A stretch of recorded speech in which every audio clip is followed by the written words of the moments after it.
Boker Tov, Vesorot Tovot, 12e jour aujourd'hui du mois de Kislev.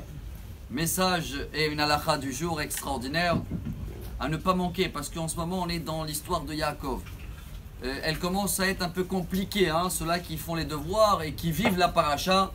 Prenez la 5e montée, vous allez voir que Yaakov, après 21 ans qu'il était dehors chez Lavan, il revient et sa fille Dina, elle a été violée par les habitants de Canaan et ça commence à être compliqué.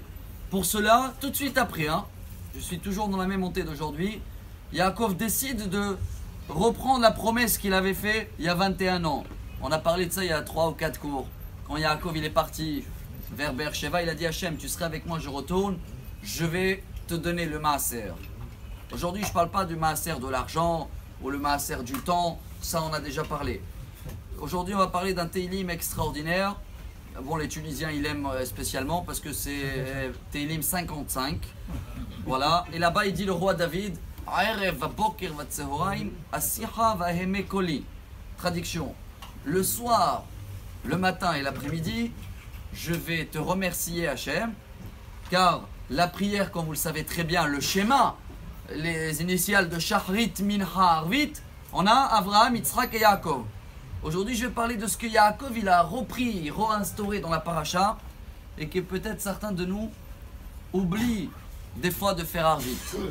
Ou même mesdames qui ne sont pas le devoir de faire 3 prières par jour, n'oubliez pas, c'est une mitzvah de la Torah qui amène le Rambam, le Maïmonide en premier.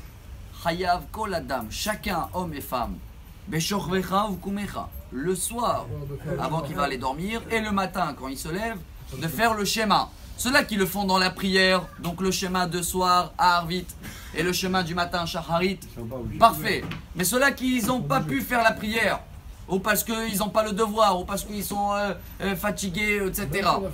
Le minimum, le schéma, le soir et le matin, regardez par quoi il commence le roi David. Rêve. D'abord celui-là du soir. Si on veut comprendre pourquoi, ça nous amène à une halakha extraordinaire. Si quelqu'un maintenant il fait la prière, il fait mincha, et au milieu de la Hamida il se rappelle, dit attends j'ai fait mincha. Il s'arrête ou il continue? Qu'est-ce que vous pensez? Il continue. Eh bien, il dit la halakha. Si c'est shacharit, si c'est mincha, tu t'arrêtes. Bien sûr, pourquoi? Tu as fait déjà ton devoir.